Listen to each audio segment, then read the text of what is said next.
Bonjour à tous, est-ce que vous êtes prêts? Accrochez-vous, on met ensemble le cap complètement à l'Est. Aujourd'hui, nous partons à la découverte d'une profession qui, tout à l'Est de notre région, semble sortie d'un autre temps. Cette profession, c'est ramoneur. On dit d'eux depuis le Moyen-Âge qu'ils portent bonheur. En terre alsacienne, ils sont reconnaissables entre tous dans leur habit prussien. Et pour nous, l'histoire commence ici, à Zillesheim. En costume noir à boutons dorés, il s'apprête à jouer du hérisson. Ramoneur de père en fils depuis 1882, Ralph Willig porte l'habit traditionnel tous les jours, surtout le haut de forme, signe distinctif du maître. Du folklore, mais aussi un symbole de qualité et de savoir-faire pour lui. Les deux conduits sont tubés en inox. Donc un hérisson en métal est proscrit. Première étape dans la cave de ce client, nettoyer les conduits de chauffage. Une intervention facturée à 80 €, en théorie obligatoire.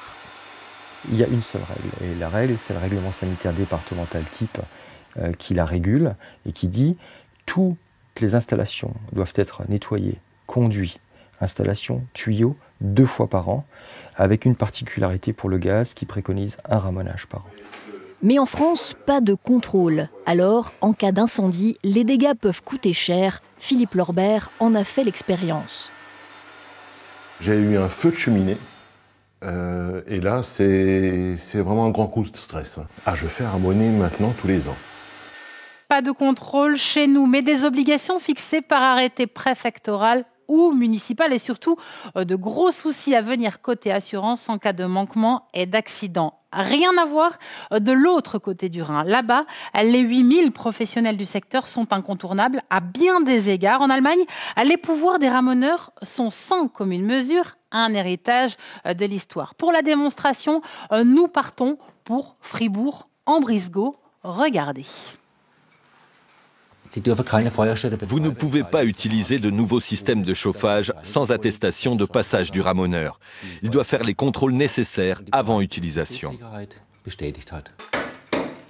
Pour le nettoyage et les mesures du niveau de pollution, les règles sont presque les mêmes qu'en France. Sauf que le ramonage est pris très au sérieux. Dans le pire des cas, si un occupant n'ouvrait pas la porte, la police serait appelée. La porte ouverte de force par un serrurier pour que le ramoneur puisse mener à bien sa mission mandatée par la commune. Depuis 2013, les ramoneurs allemands ont perdu leur monopole. Or, leur nombre, 8000, est resté stable. Presque tous adhèrent à une corporation. La libre concurrence n'aurait pour ainsi dire rien changé. Une profession d'avenir des deux côtés du Rhin, tant le chauffage au bois à la côte. Et si la filière vous intéresse, eh bien sachez qu'on a de la chance dans le Grand Est. Le seul CFA qui forme au métier de ramoneur se trouve à Cernay, en Alsace. Une exclusivité complètement à l'Est, à voir et à revoir 24 h sur 24 sur Facebook.